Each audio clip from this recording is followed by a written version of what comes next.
ko. Hindi na ako magbibiro gamit ang salitang autismo. Pangako, tutulong ako.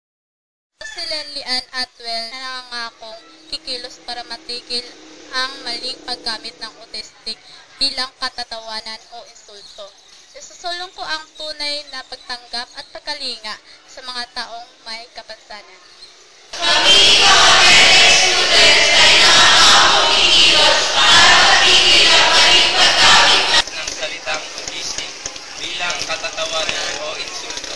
Isusulong namin ang tunay na pagtanggap at pagkalinga sa mga taong may Isang kapansanan. pangako ang bibitawan ko.